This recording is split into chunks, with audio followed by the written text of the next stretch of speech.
السلام علیکم ورحمۃ اللہ وبرکاتہ، نحمدہ ونصلی علی رسولہ الکریم، اما بعد فاعوذ باللہ من الشیطان الرجیم، بسم اللہ الرحمن الرحیم، رب اشرح لی صدری ویسر لی امری واحلل عقدۃ من لسانی یفقہوا قولی۔ حدیث نمبر 101، تین چیزوں میں شفا ہے۔ عن ابن عباس رضی اللہ عنہما قال الشفاء فی ثلاث، شربۃ عسل وشرطۃ محجم وکیۃ نار وانہا امتی عن الکی۔ کتاب الطب۔ ابن عباس رضی اللہ عنہما روایت کرتے ہیں، انہوں نے مرفوعاً بیان کیا، یعنی رسول اللہ صلی اللہ علیہ وسلم سے بیان کیا، تین چیزوں میں شفا ہے، شہد پینے میں، سینگی لگوانے اور آگ سے داغنے میں، اور میں اپنی امت کو داغنے سے منع کرتا ہوں۔ تو رسول اللہ صلی اللہ علیہ وسلم کا فرمان ہے کہ الشفاء فی ثلاث، شفا تین چیزوں میں ہے۔ تو الفاظ کے ظاہر سے یوں معلوم ہوتا ہے کہ شاید صرف انہی تین چیزوں میں شفا ہے، لیکن حقیقت اس کے برعکس ہے۔ ان تین چیزوں میں تو یقیناً شفا ہے، لیکن ان کے علاوہ بھی بہت سی دوائیوں میں اور رقیہ وغیرہ میں بھی اللہ نے شفا رکھی ہے، لیکن نبی صلی اللہ علیہ وسلم نے ان تین چیزوں کو خاص کیا ہے کہ یہ بنیاد ہیں۔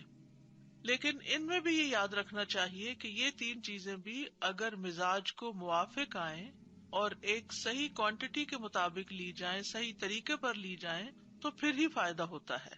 کیونکہ بعض اوقات ایسا بھی ہوتا ہے کہ انسان کوئی چیز استعمال کرتا ہے لیکن اس کو فائدہ نہیں ہوتا، تو وہ اپنے دل میں یہ خیال نہ کرے کہ شاید یہ بات درست نہیں، شاید یہ حدیث صحیح نہیں، یا ہمیں صحیح انفارمیشن نہیں ملی۔ نہیں، اصل بات یہ ہے کہ ان چیزوں میں شفا مشروط ہے کس چیز کے ساتھ، کہ وہ آپ کو موافق ہے یا نہیں، اور پھر یہ کہ کتنی کوانٹٹی میں کوئی چیز لی جائے اور کس موقع پر لی جائے۔ اگر گرمی کی وجہ سے بیمار ہوا انسان اور کلونجی کی تاثیر گرم ہوتی ہے تو وہ کلونجی کھانا شروع کر دے، یا پھر یہ ہے کہ اگر ایک چٹکی بھر کلونجی کھانی ہے تو وہ پورا ٹیبل سپون کلونجی کا کھا بیٹھے۔ تو یہ تمام چیزیں بھی سمجھنے کی، آپ نے اصول بتا دی کہ ان چیزوں سے شفا حاصل ہو سکتی، لیکن کیسے؟ اس کے لیے ظاہر ہے کہ کوئی طبیب ہونا چاہیے، کوئی تجربہ کار ہونا چاہیے کہ جو انسان کو پھر سجیسٹ کرے کہ کس موقع پر کیا چیز لی جائے۔ اب مثال کے طور پر یہ ہے کہ تیر اندازی کی مثال آپ لیں۔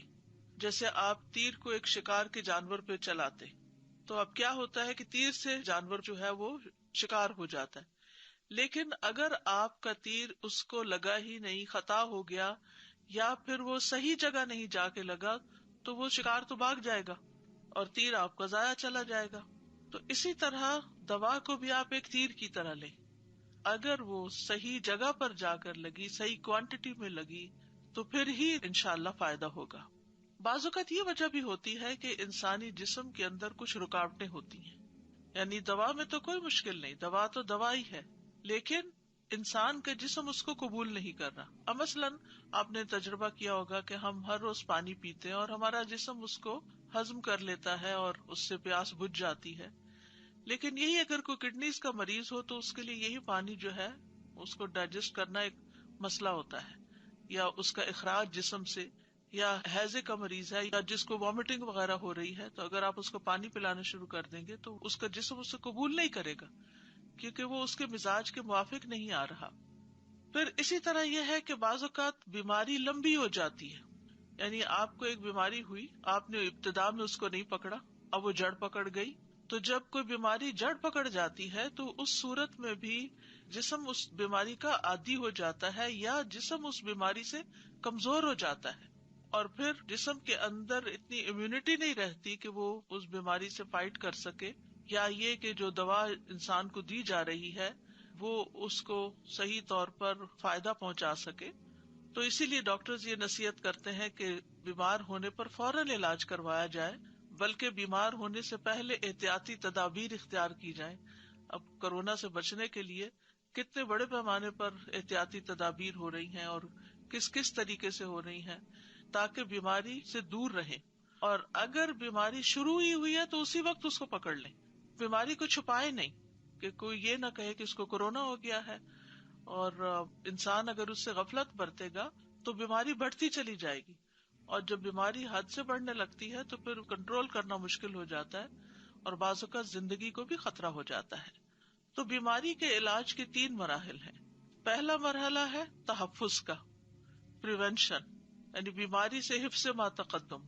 دوسرا ہوتا ہے بیماری کا فوراً علاج کرانا، مثلاً آپ کو زکام شروع ہی ہوا ہے تو اسی وقت اگر آپ شہد لے لیتے ہیں، شہد پانی یا شہد پانی میں لیمو ڈال کے، اگر آپ کو لیمو سے الرجی نہ ہو، اسی طرح اگر آپ اس وقت کلونجی کا آئل جو ہے وہ لے لیتے ہیں یا اور اسی طرح کی کچھ چیزیں، تو اس سے یہ کہ بیماری کنٹرول ہو جائے گی، یا یہ کہ اگر بیماری آئی بھی ہے تو بہت شدت سے نہیں آئے گی۔ اور تیسرا ہے بیماری کے علاج میں تاخیر کرنا۔ تو جب انسان بیماری کے علاج میں تاخیر کرتا ہے تو پھر دوائی جو ہے بیماری کے موافق نہیں ہوتی، اور اس صورت میں بھی اس سے صحیح فائدہ نہیں اٹھایا جا سکتا۔ تو یہاں پر نبی صلی اللہ علیہ وسلم نے 3 چیزوں کے اندر شفا بتائی ہے۔ ان میں سے سب سے پہلی چیز شربت عسل ہے، یعنی شہد کا پینا۔ صفراوی امراض جو ہے ان کا علاج شہد سے ممکن ہے، کیونکہ شہد جو ہے وہ مسل ہوتا ہے، اس سے کانسٹیپیشن دور ہوتی ہے، اسہال شروع ہو جاتا ہے، اور جسم سے ایسا صفراوی مادہ، صفراوی جو پیلا پیلا مادہ جسم سے نکلتا ہے نا، جیسے بعض اوقات وامٹنگ میں آتا ہے، بعض اوقات اور طریقوں سے، تو اس کو صفرا کہتے ہیں۔ تو وہ مادہ خارج ہو جاتا ہے، بعض اوقات یہ کہ وامٹنگ کی شکل میں نکل جاتا ہے، بعض اوقات موشنز کی شکل میں نکل جاتا ہے، لیکن بہرحال شہد جو ہے فائدہ مند ہے۔ قرآن مجید میں شہد کے بارے میں واضح طور پر آتا ہے کہ فیہ شفاء للناس، اس میں لوگوں کے لیے اللہ نے شفا رکھی ہے۔ اسی طرح ایک حدیث سے پتہ چلتا ہے کہ کس طرح شہد کے ذریعے ایک بیمار کو شفا ہوئی۔ ابو سعید رضی اللہ عنہ سے مروی ہے کہ ایک آدمی نبی صلی اللہ علیہ وسلم کی خدمت میں حاضر ہوا اور عرض کیا کہ میرا بھائی پیٹ کی تکلیف میں مبتلا ہے۔ آپ نے فرمایا اسے شہد پلاؤ۔ پھر وہ دوسری مرتبہ حاضر ہوا، آپ نے اسے شہد پلانے کے لیے کہا۔ پھر وہ تیسری مرتبہ آیا، آپ نے فرمایا اس کو شہد پلاؤ۔ وہ پھر آیا اور کہنے لگا کہ میں نے ایسا ہی کیا لیکن شفا نہیں ہوئی۔ نبی صلی اللہ علیہ وسلم نے فرمایا اللہ نے سچ کہا ہے اور تمہارے بھائی کا پیٹ جھوٹا ہے، اسے پھر شہد پلاؤ۔ یعنی 3 بار کے بعد بھی آپ نے کہا۔ چنانچہ انہوں نے شہد پلایا اور اسی سے وہ تندرست ہو گیا، کیونکہ پہلے شہد نے جسم کے اندر سے زہریلے مادے باہر نکالے، کیونکہ بہت دفعہ ہمارے جسم کے زہریلے مادے اگر اندر ہی دب جائیں، اندر ہی رہ جائیں، تو بیماری جڑ سے نہیں اکھڑتی۔ تو ایک اور بات بھی یہاں سے پتہ چل رہی ہے، اور وہ یہ کہ بیماری کے علاج میں صبر سے کام لینا چاہیے، اور شفا حاصل کرنے میں جلدی نہیں کرنی چاہیے، انتظار کرنا چاہیے، اور انتظار اور صبر کے ساتھ دوا لیتے رہنا چاہیے، اور اللہ تعالیٰ سے دعا بھی کرتے رہنا چاہیے، کیونکہ بیماری بعض اوقات آتی اچانک ہے لیکن جاتی اپنے وقت پر ہے، ٹائم لے کر جاتی ہے، تو اس لیے اس میں پریشان ہونے کی ضرورت نہیں۔ اب یہاں پر آپ صلی اللہ علیہ وسلم اس شخص کو بار بار ایک ہی بات فرما رہے ہیں، اور بالآخر اسی بات سے فائدہ ہوتا ہے۔ اگر وہ ایک آدھ دفعہ پلا کے چھوڑ دیتا، کیونکہ بہت دفعہ ایسا ہوتا ہے کہ ڈاکٹر جب ہمیں کوئی دوا سجیسٹ کرتا ہے یا ہم طب نبوی سے کوئی علاج شروع کرتے ہیں تو ہم ایک ڈوز لینے کے بعد دیکھتے ہیں کچھ ہوا فائدہ، اچھا چلو دوسری لے لیا، نہیں ہوا، چھوڑو، اس سے کوئی فائدہ نہیں، اور فوراً گھبرا کے وہ دوا چھوڑ بیٹھتے ہیں اور پھر بیمار کے بیمار رہتے ہیں۔ بعض بیماریاں جلد ٹھیک ہو جاتی ہیں اور بعض اوقات بعض بیماریاں بہت وقت لیتی ہیں۔ ایک دفعہ میں کسی ڈاکٹر کے پاس گئی اور میں نے اپنی بیماری کے بارے میں بتایا، تو انہوں نے کہا کہ یہ بیماری آپ کو کب سے ہے؟ تو میں نے بتایا کتنے سال سے ہے؟ تو انہوں نے کہا کہ ہر سال کا 1 ہفتہ لگا لو اور اتنے سال کے ہفتے گن لو، اتنا عرصہ کم از کم علاج کرو۔ یعنی ایک سمجھانے کا انداز تھا کہ ہو سکتا ہے اس سے پہلے ہی ٹھیک ہو جائے، لیکن یہ ہے کہ اتنا عرصہ کنٹینیوسلی علاج کرنا پڑے گا۔ تو یہ بات بہت ضروری ہے کہ انسان اس چیز کو سمجھے کہ فوری نتائج نہ مانگے۔ اور میں یہ بات خاص طور پر اس لیے کہہ رہی ہوں کیونکہ ہم جب طب نبوی سے علاج کرنا شروع کرتے ہیں تو ہم سمجھتے ہیں کہ بس صرف کوئی میریکل ہوگا، اور چونکہ نبی صلی اللہ علیہ وسلم نے فرمایا تو بس ایک آدھ دفعہ لینے سے مسئلہ حل ہو جائے گا۔ ہمیں پورے یقین کے ساتھ لینا چاہیے دوا کو یا ان غذاؤں کو، یہ تو دوائیں نہیں بلکہ غذائیں ہیں، لیکن جلدی نہیں مچانی چاہیے. اگلی چیز جو آپ نے بتائی وہ ہے شرطۃ محجم، حجامہ کی کاٹ جو ہے، یعنی سینگی لگوانا یا حجامہ کروانا، کپنگ جو ہوتا ہے. تو کہا یہ جاتا ہے کہ جو خونی امراض ہوتے ہیں، یعنی جو خون کے بگاڑ کی وجہ سے پیدا ہوتے ہیں، ان کا علاج جو ہے وہ حجامہ یا کپنگ جس کو بولتے ہیں، یا سینگی، کیونکہ سینگی اس کو سینگ سے ہے. یہ پہلے زمانے میں سینگ کے ساتھ خون سک کیا جاتا تھا، یعنی ہارن جو ہوتا ہے کسی جانور کا. اسی طرح فسد کے ذریعے بھی خون نکالا جاتا ہے، فسد کھلوائی جاتی ہے، یعنی کہ مخصوص جگہوں پر باریک بلیڈ وغیرہ سے کٹ لگایا جاتا ہے، جس سے ایک دم خون باہر نکلتا ہے اور انسان کو ریلیف ملتا ہے. لیکن عربوں میں اس کا عام رواج نہیں تھا. تو سینگی میں شفا ہے. رسول اللہ صلی اللہ علیہ وسلم نے فرمایا جس نے چاند کی 17، 19، 21 تاریخوں کو سینگی لگوائی اسے ہر بیماری سے شفا ہو جائے گی. اور اس کے لیے بہترین دن بھی آپ نے بتائے. ابن عمر کہتے ہیں میں نے رسول اللہ صلی اللہ علیہ وسلم کو فرماتے ہوئے سنا نہار منہ سینگی لگوانا بہتر ہے، یعنی اگر آپ حجامہ کرانا چاہیں تو بغیر کچھ کھائے پیے ارلی مارننگ کروائیں، اور اس میں شفا ہے اور برکت ہے. یہ عقل بڑھاتا ہے، حافظہ تیز کرتا ہے. اللہ برکت دے. جمعرات کو سینگی لگوایا کرو، یعنی جمعرات کا دن زیادہ بہتر ہے. اور اسی طرح سوموار اور منگل کا بھی آپ نے فرمایا. اور بدھ، جمعہ، ہفتہ اور اتوار کے روز پچنے مت لگوایا کرو، یعنی یہ 4 دن مناسب نہیں ہے اس علاج کے لیے. اور پیر اور منگل کو سینگی لگوایا کرو، یعنی جمعرات بھی ہوگی، پیر اور منگل بھی ہو گیا. اس لیے کہ اسی دن اللہ نے ایوب علیہ السلام کو بیماری سے شفا عطا فرمائی، اور بدھ کے روز ان کو آزمائش میں مبتلا کیا تھا. اور کوڑ پن اور پھل بہری بھی بدھ والے دن یا رات کو ظاہر ہوتی ہے. یہ سنن ابن ماجہ کی روایت ہے. اس سلسلے میں ایک اور بات یہ بھی یاد رکھیے کہ ماہر لوگوں سے سینگی لگوانی چاہیے، یعنی ہر ایک اس کا ماسٹر نہیں ہوتا. کم از کم وہ شخص ہو کہ جو انسان کے جسم کو سمجھتا ہو، اس نے کچھ اناٹمی پڑھ رکھی ہو، بیماریوں کے بیک گراؤنڈ کو سمجھتا ہو، ان کی ریزنز کو سمجھتا ہو، اور پھر صحیح طور پر صحیح جگہ پر سینگی لگا دے. کیونکہ بعض اوقات حجامہ کرنے والے ایسی جگہ پر کپ لگا دیتے ہیں جہاں نہیں لگانا چاہیے، اور وہ فائدے کی بجائے نقصان کا بھی ہو جاتا ہے. اسی طرح ایسے وقت میں لگاتے ہیں جو مناسب نہیں ہوتا تو اس سے بھی نقصان ہوتا ہے. اسی طرح بعض ایسی رگوں میں یا ایسی جگہوں پر سینگی لگوا دی جاتی ہے کہ جہاں وہ نہیں لگنی چاہیے. اسی طرح کٹس جو ہیں وہ خاص سمت کو لگتے ہیں، اس کا بھی لحاظ رکھنا چاہیے. تو یہ علاج ایک ماہر اور قابل انسان کا محتاج ہے، کیونکہ یہ کٹس لگانا جو ہے جسم پر وہ خطرناک کام ہے. یہ یاد رکھیے کہ حجامہ 3 طرح کا ہوتا ہے. ایک ڈرائی حجامہ ہوتا ہے جس میں کٹس نہیں لگائے جاتے، بلڈ نہیں نکالا جاتا. دوسرا ویٹ حجامہ ہوتا ہے جس میں کٹس لگا کر یا پچنے لگا کر، سوئیاں لگا کر خون نکالا جاتا ہے. کئی طریقے ہیں. پھر اسی طرح ایک مساج کرنے والا ہوتا ہے، یعنی اس میں کپس کے ساتھ مساج کیا جاتا ہے، اس سے بھی فائدہ ہوتا ہے. یا یہ کہ مثلاً کسی خاص جگہ پر آپ کو درد ہو رہی ہے تو آپ اس کے اوپر خود بھی کپ لگا دیں اور کٹس نہیں لگائیں، کیونکہ جو کٹ لگانے کا کام ہے نا، یہ مخصوص تاریخوں، مخصوص دنوں اور قابل ڈاکٹر سے ہی لگانا چاہیے. لیکن اگر آپ کو کپ لگانا آتا ہے، مثلاً آپ کے ہاتھ میں کہیں درد ہو رہی ہے، کسی جوڑ پر درد ہو رہی ہے، تو آپ درد والے مقام پر کپ کو، جو کپ لگانے والا آلہ ہوتا ہے، اس کے پمپ جو ہوتا ہے اس کے ساتھ آپ لگا کے تھوڑی دیر چھوڑ دیں. یہ ایسے ہی جیسے کوئی مساج کر رہا ہو یا کوئی پریس کر رہا ہو. عموماً یہ کہا جاتا ہے کہ پین اس جگہ ہوتی ہے جہاں کوئی چیز اکٹھی ہو جاتی ہے، کوئی بلاکیج سا آ جاتا ہے، اور اس کو جب آپ جیسے پریشر پوائنٹس دبا کے اس کو ریلیز کرتے ہیں، یا ایکوپنکچر کے ساتھ یا ایکوپریشر کے ساتھ آپ علاج کرتے ہیں، تو ان جگہوں سے جو کوئی چیز اکٹھی ہوئی بھی ہوتی ہے یا جمع ہو جاتی ہے وہ ہٹ جاتی ہے، بلڈ فلو شروع ہو جاتا ہے، تو درد وغیرہ ٹھیک ہو جاتے ہیں. تو یہ جو ڈرائی حجامہ ہوتا ہے یہ بلڈ سرکولیشن کو بہتر کرتا ہے. اور جب جسم میں بلڈ سرکولیشن اچھی ہوتی ہے، جیسے ایکسرسائز وغیرہ سے یا سانس کی ایکسرسائز سے، تو انسان ہمیشہ اچھا فیل کرتا ہے. ایسے انڈورفنز نکلتے ہیں جسم سے کہ جس سے انسان کی طبیعت اچھی ہو جاتی ہے، سر ہلکا ہو جاتا ہے اور انسان خوشی محسوس کرتا ہے.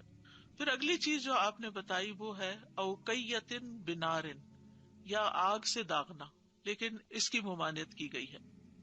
یعنی بعض اوقات شہد پینے سے جسم کے اندر کے زہریلے مادے جو ہیں وہ نکل جاتے ہیں، بعض اوقات ہجامہ سے نکل جاتے ہیں، لیکن ایک آخری مرحلہ یہ ہوتا ہے کہ یہ دونوں طریقے کام نہیں آ رہے، یعنی نہ تو غذا کے ذریعے جسم کھل رہا ہے، صاف ہو رہا ہے، اور نہ ہی ہجامہ کے ذریعے وہ رکاوٹیں دور ہو رہی ہیں۔ تو آخری اضطراری کیفیت میں اگر کسی بھی طریقے سے فضول یا فالتو مواد خارج نہ ہو تو آگ سے داغنے سے وہ بہتر ہوتا ہے۔ اسی لیے آپ دیکھیں کہ اگر کسی جگہ پر ہمیں درد ہو اور ہم ہیٹنگ پیڈ لگائیں یا کوئی گرم چیز اس پر رکھیں تو آپ دیکھیں گے کہ درد کو آرام آتا ہے، کیونکہ وہ نرم کرتی ہے اس جگہ کو، اور وہاں سے جو بھی مادے ایسے ہوتے ہیں وہ گرم چیز اس کو وہاں سے ہٹا دیتی ہے، تو انسان اچھا فیل کرتا ہے۔ گرم بوٹل آپ لے سکتے ہیں، ہیٹنگ پیڈ لے سکتے ہیں، ان چیزوں کی ممانعت نہیں ہے، لیکن آگ سے داغنا جو ہے رسول اللہ صلی اللہ علیہ وسلم نے اس سے منع فرمایا، کیونکہ اس سے مریض کو تکلیف بہت ہوتی ہے۔ لیکن اضطراری کیفیت میں جب کوئی اور چارہ نہ ہو اور مریض تڑپ رہا ہو تو اس صورت میں اس طریقے سے علاج کیا جا سکتا ہے، یا یہ کہ جب کوئی دوا اثر نہ کرے۔ بعض اوقات ایسا ہوتا ہے نا کہ آپ پین کلر بھی دے رہے ہیں اور سب کچھ کر رہے ہیں، لیکن پین ہے کہ کسی صورت جا ہی نہیں رہا، تو پھر آخری ہیلے کے طور پر، کیونکہ مریض جو ہے اس کو تکلیف سے نجات دینی ہے، تو ایک بڑی تکلیف سے بچانے کے لیے ایک چھوٹی تکلیف دی جا سکتی ہے۔ لیکن یہ یاد رکھیے کہ یہ عام حالات میں داغنا پسندیدہ نہیں، اور علاج یہاں سے شروع نہیں کرنا چاہیے۔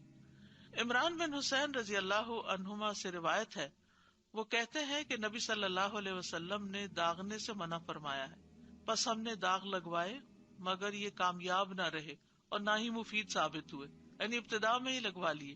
امام ابو داؤد رحمہ اللہ بیان کرتے ہیں کہ عمران رضی اللہ عنہ فرشتوں کا سلام سنا کرتے تھے، جب انہوں نے داغ لگوائے تو یہ سلسلہ منقطع ہو گیا، پھر جب چھوڑ دیا تو پھر سے سلام سننے لگے، یعنی چونکہ اس میں ایک کراہت پائی جاتی ہے تو اس لیے جب انہوں نے یہ کام کیا تو وہ ایک خیر سے محروم ہو گئے۔ تو اس سے یہ بات بھی پتہ چلتی ہے کہ بعض اوقات ہمارے کچھ کام ایسے ہوتے ہیں یا ہمارے گناہ ایسے ہو سکتے ہیں کہ جن کی وجہ سے ہم سے نیکیوں کے مواقع چلے جاتے ہیں، اور خیر کے اپرچونٹیز جو ہیں یا نیکی کے جو کام ہیں یا نیکی کے کام کے راستے ہیں وہ بند ہو جاتے ہیں۔ عام طور پر لوگ کہتے ہیں کہ اس کام میں بندش ہو گئی، اس کام میں بندش ہو گئی، یہ بندش بلا وجہ نہیں ہوتی، یہ بھی اللہ تعالیٰ کی رحمت ہوتی ہے، وہ بندش بھی ایک رحمت ہے۔ وہ کیوں؟ کیونکہ جب انسان کے لیے سارے راستے ہموار ہوتے ہیں اور آزادی کے ساتھ سب کچھ کر رہا ہوتا ہے تو اس وقت وہ شکر گزار نہیں ہوتا، لیکن جب اللہ سبحانہ و تعالیٰ اس کے آگے کوئی رکاوٹ کھڑی کرتے ہیں تو اس کو پھر ہوش آتی ہے کہ یہ کیا ہوا میرے ساتھ، اور اللہ تعالیٰ ہم سے چاہتے ہی ہیں کہ ہم گناہوں سے توبہ کریں، واپس اللہ کی طرف رجوع کریں، اس کی طرف پلٹیں، تو اس طرح بیماریوں سے آرام آ جاتا ہے اور تکلیفیں جو ہیں وہ دور ہو جاتی ہیں، یعنی استغفار کے ذریعے اور اللہ کی طرف رجوع کر کے۔ نبی صلی اللہ علیہ وسلم نے یہ بھی فرمایا کہ وہ آدمی توکل سے بری ہو گیا جس نے اپنے بدن پر داغ لگایا یا دم کرنے کو کہا۔ تو اب یہ بات کہ دم کرنے کو کہا، حالانکہ نبی صلی اللہ علیہ وسلم نے خود بھی دم کیا ہے، آپ پر بھی کیا گیا، حضرت جبریل علیہ السلام نے آپ کو آ کر دم کیا، تو پھر کیا اگر کسی شخص کو کوئی جنات کا حملہ ہو گیا ہے یا جادو ہو گیا ہے تو کیا وہ کسی راقی کے پاس نہیں جا سکتا علاج کرانے کے لیے؟ راقی ایسے ہی ہوتے ہیں جیسے ڈاکٹرز ہوتے ہیں، طبیب ہوتے ہیں، کچھ بیماریوں کے لیے آپ فزیشنز کے پاس جاتے ہیں اور کچھ بیماریوں کے لیے آپ روحانی معالجین کے پاس جاتے ہیں۔ تو کیا ایسے شخص کے پاس جانا درست نہیں کہ جو آپ کو اوپر دم کرے اور آپ کا علاج کرے؟ نہیں، اس سے منع نہیں کیا گیا، لیکن جو مطلب ہے اصل میں جو منع کیا گیا وہ یہ کہ ایسے شخص کے پاس جائے جو اللہ کی کتاب نہ جانتا ہو، جو دین نہ جانتا ہو، اور جو صحیح دم کے علاوہ اور چیزیں بھی اختیار کرنے والا ہو۔ یا پھر دوسرا معنی یہ بھی کیا جاتا ہے کہ دم طلب کرنے والا اللہ پر بھروسے کی بجائے اس دم پر ہی بھروسہ کر لے کہ دم ہی ٹھیک کرے گا، تو ایسا شخص توکل سے بری ہو جاتا ہے۔ تو اگر یہ دو باتیں نہ پائی جاتی، یعنی شرکیہ دم نہ ہو اور صرف کلمات پہ بھروسہ نہ ہو، تو ایسا شخص توکل سے بری نہیں ہوتا۔ پھر اسی طرح حدیث میں آتا ہے کہ میری امت کے 70,000 لوگ بغیر حساب کتاب کے جنت میں داخل ہوں گے۔ یہ وہ لوگ ہوں گے جو جھاڑ پھونک نہیں کراتے، فال نہیں دیکھتے اور داغ کا علاج نہیں کرتے بلکہ اپنے رب پر بھروسہ کرتے ہیں۔